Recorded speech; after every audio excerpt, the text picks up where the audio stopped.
کہ اللہ تعالیٰ فرماتا ہے کہ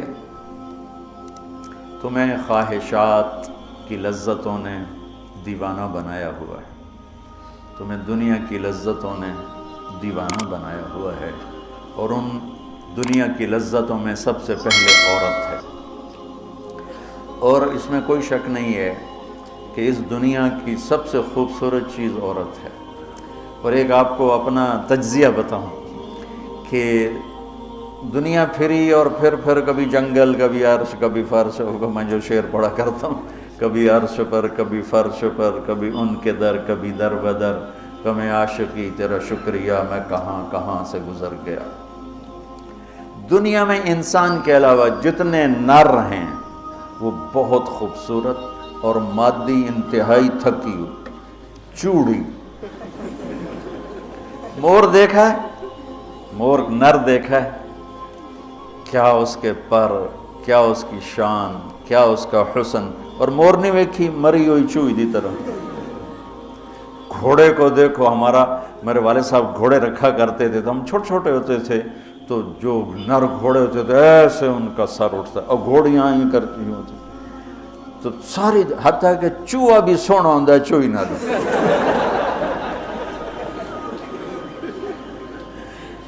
نر کبوتر دیکھو، مادہ کبوتر دیکھو، نر شیر دیکھو، شیر نہیں دیکھو، کھوتا بھی سونا ہے، کھوتی نہ دے۔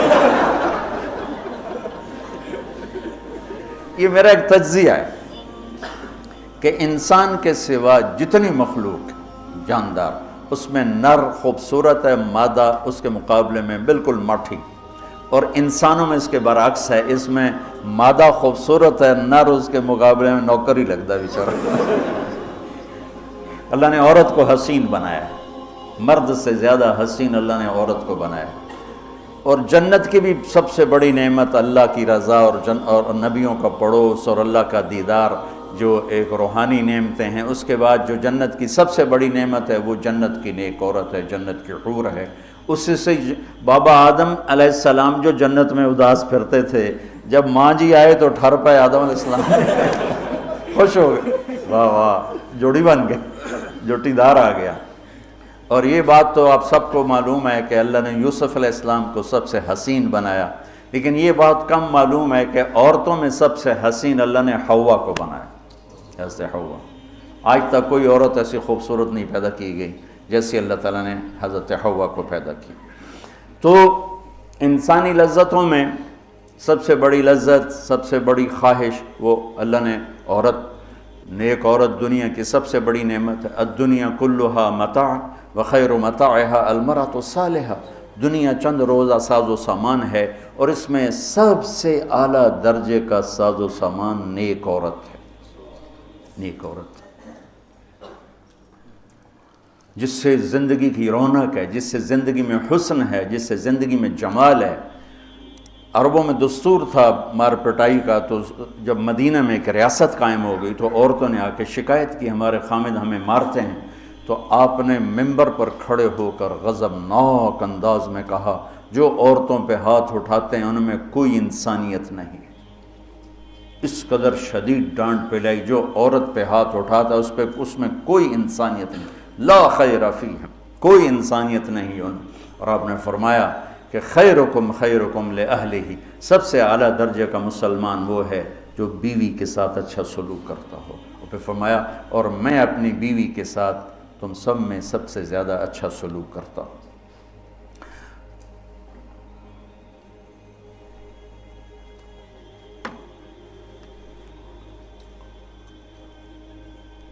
آپ نے 9 گھر آباد کیے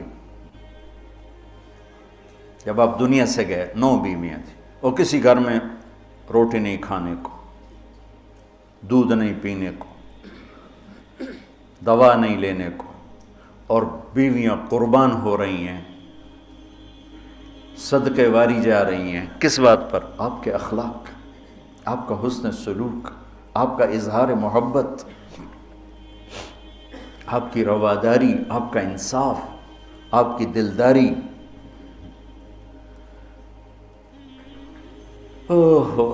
تو اللہ تعالیٰ کہہ رہا ہے تمہیں بڑی اچھی لگتی ہیں عورتیں پھر آگے نمبر 2 اولاد، پھر سونے چاندی کے ڈھیر، پھر بڑے خوبصورت گھوڑے، پھر جانور، پھر کھیتیاں.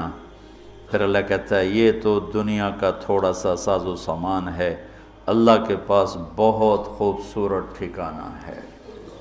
پہلے دنیا کا بتایا.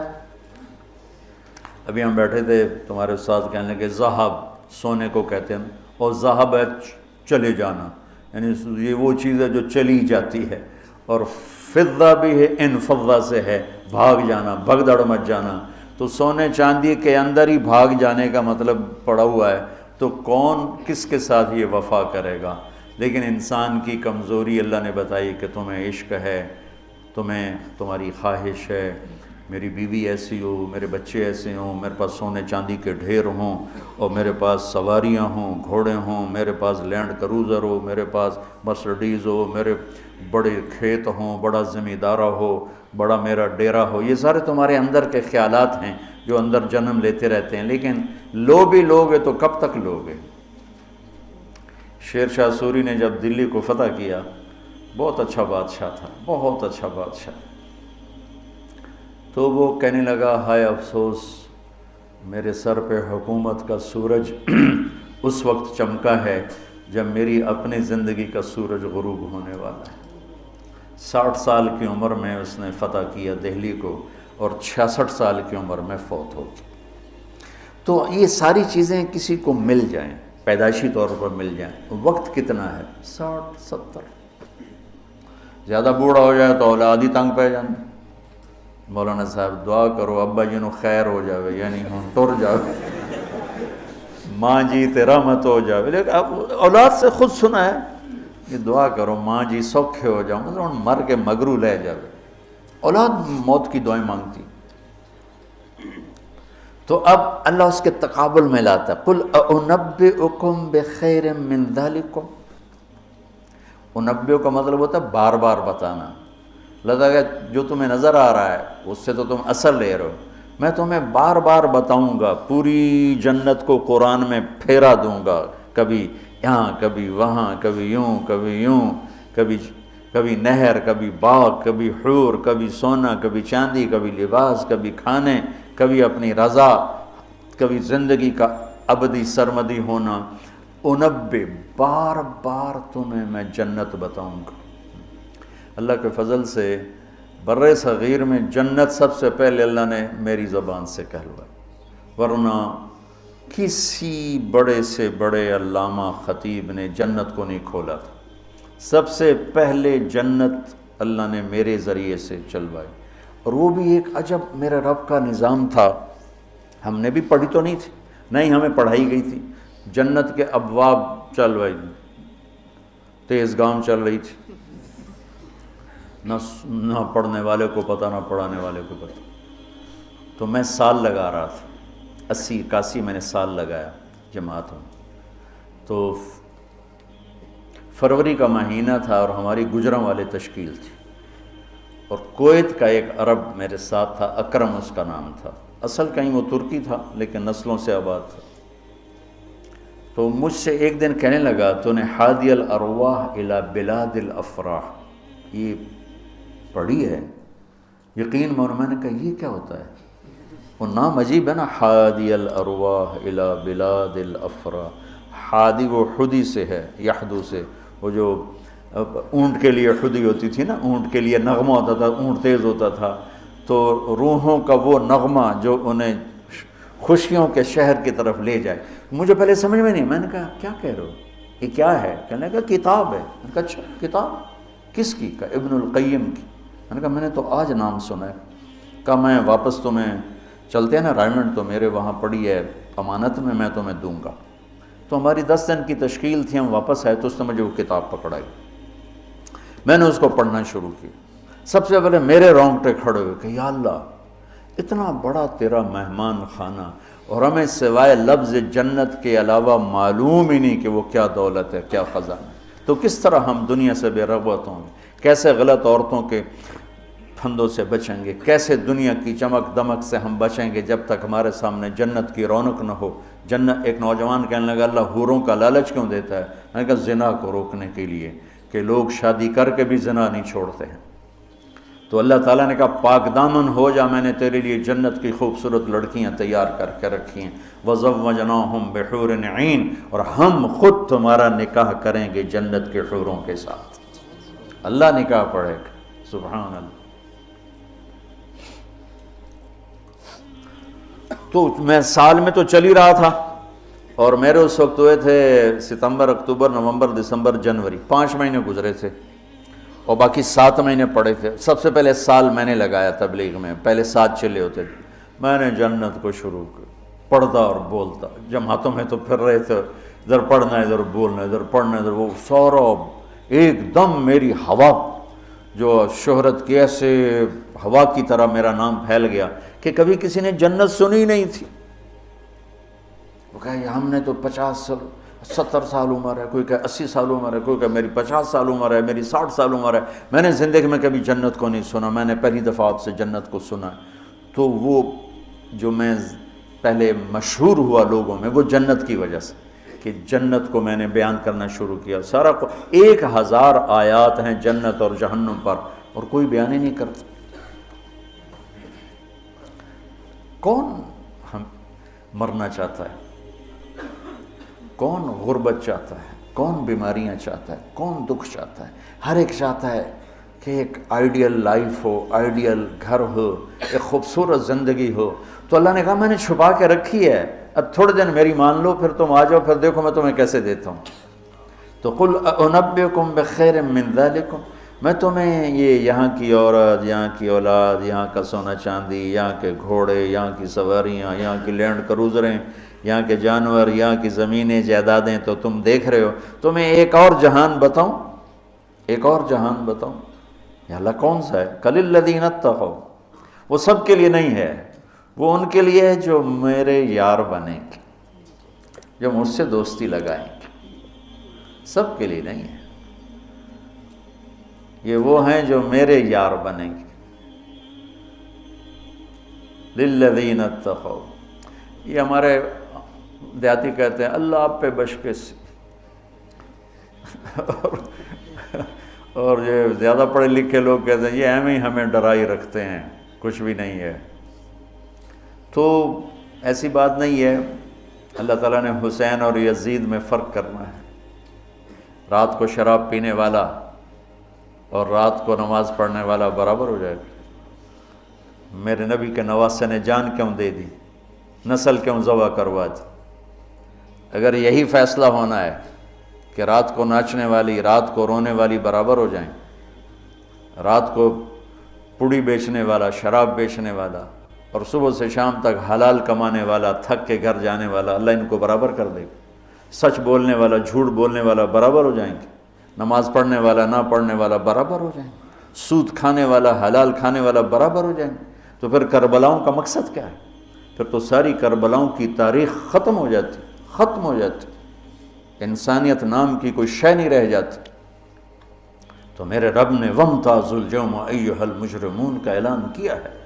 ام نجعل المتقین کالفجار افنجعل المسلمین کالمجرمین ما لکم کیف تحکمون. تو قرآن بتا رہا ہوں، سورہ کیا نون القلم، کہ تمہارا دماغ خراب ہو گیا ہے کہ میں فرما بردار اور نافرمان کو ایک جیسا ڈیل کروں گا. تمہارا دماغ خراب ہو گیا.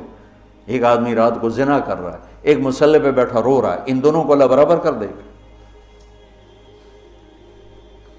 تو للذین اتقوا، ہم نے ایک بڑا اسپیشل پروگرام، پیکج، لیکن ہے تقوی والوں کے لیے. اچھا تقوی والا بننا کوئی مشکل کام ہے؟ یہ کوئی ایسی آسمانی چیز ہے، آفاقی چیز ہے؟ قرآن کا پہلا صفحہ دیکھو، کتنا آسان کام ہے تقوی والا بننا. ہدی للمتقین، یہ ہدایت ہے تقوی والوں کے لیے. کون ہوتے ہیں؟ الذین یؤمنون بالغیب، جو غیب پہ ایمان لاتے ہیں. تو ہم سب غیب پہ ایمان لائے ہوئے ہیں نا. وَيُقِيمُونَ الصَّلَاةَ، اور نماز پڑھتے ہیں. تو ہم نماز پڑھتے ہیں نا. وَمِمَّا رَزَقْنَاهُمْ يُنْفِقُونَ، جو ہم نے دیا ہے اس میں سے خرچ کرتے ہیں. تو وہ خرچ کرتے تو ہوگے نا، مولوی ہوتا تو بخیل ہے. تو چلو کوئی تھوڑا بہت تو خرچ کرتے ہوگے نا. وَالَّذِينَ يُؤْمِنُونَ بِمَا أُنزِلَ إِلَيْكَ، جو قرآن پہ ایمان لائے. وما انزل من قبلک، جو تورات زبور انجیل پہ ایمان لائے، بتاؤ اس میں سے کون سی مشکل ہے؟ ایمان لانے میں پھر ساری شرطیں آ جائیں گی نا۔ یہ کہا جا سکتا ہے یہ کیسا تقوی ہے، روزے کا ذکر ہی نہیں، زکوٰۃ کا ذکر ہی نہیں، حج کا ذکر ہی نہیں، تو والذین یؤمنون بما انزل الیک، جو قرآن پہ ایمان لائے تو زکوٰۃ بھی دینی پڑے گی، حج بھی کرنا پڑے گا، سچ بھی بولنا پڑے گا، جھوٹ بھی چھوڑنا ہوگا، حرام بھی چھوڑنا ہوگا، وہ تو سارا اس میں آ گیا۔ تو للذین اتقوا، تقوی والا کوئی آفاقی ہو تسی تو جو بڑے تقوی والے ہو، ارے بھائی ہر مسلمان بڑی آسانی سے تقوی والا بن سکتا ہے، چند تو چیزیں ہیں، کر لو تو تقوی آ جائے گا۔ چلو ٹائم ختم ہو گیا، پھر جنت کل بتائیں گے۔ اللہم لک الحمد کما انت اہلہ، فصل علی محمد کما انت اہلہ، وفعل بنا ما انت اہلہ، انک اہل التقوی و اہل المغفرہ۔ میرے مولا یہ تیرا گھر جو تو نے بنایا ہے، سجایا ہے، ہمارے بھی نصیب فرما دے، اور یا اللہ تو نے جو اس دنیا میں شیطان کے پھندے بتائے ہیں، ہمیں ان پھندوں سے نجات عطا فرما۔ ہم بڑے کمزور ایمان والے ہیں میرے آقا، ہماری اتنی طاقت نہیں کہ شیطان سے لڑ سکیں، ٹکر لے سکیں، تو اپنے حبیب کے صدقے ہمیں شیطانی پھندوں سے بچا، اور ہمیں اپنا بنا، تقوی والا بنا، زہد والا بنا، انابت والا بنا۔ ان سارے بچوں کو ہمارے لیے زاد راہ بنا، سرمایہ آخرت بنا، اور انہیں ہادی و مہدی بنا، اور ہمارے سارے اداروں کو قبول فرما، ہماری ضرورتوں کو اپنے غیب سے پورا فرما، اور جتنے لوگوں نے، بندوں نے، بندیوں نے، مردوں نے، عورتوں نے ہمارے ساتھ ہاتھ اٹھائے ہوئے ہیں، ان سب کی جھولیوں کو بھر دے میرے مولا۔ سب کے دکھڑے ہیں، سب کے شکوے ہیں، سب کے پریشانیاں ہیں، اپنے فضل و کرم سے ان مبارک راتوں کی طفیل سب کی جھولیوں کو بھر دے میرے آقا، سب کو خوشیاں دے دے، غم ان کے سمیٹ لے، خوشیاں ان کے گھروں میں بھر دے، ڈال دے۔ یا اللہ جس کے جو مسائل ہیں، کوئی معاشی مسائل ہیں، کوئی بیوی کو مسائل ہیں، کوئی خامد کے مسائل ہیں، کوئی اولاد کے ہیں، کوئی اپنے رشتوں ناتوں کے ہیں، کوئی کاروباری ہیں، سارے مسائل حل فرما دے، اور ہمیں یا اللہ آسانی والی، عافیت والی زندگی دے، اور آسانی والی واپسی مقدر فرما، ایمان کے ساتھ، اپنی رضا کے ساتھ، برحمت ہے۔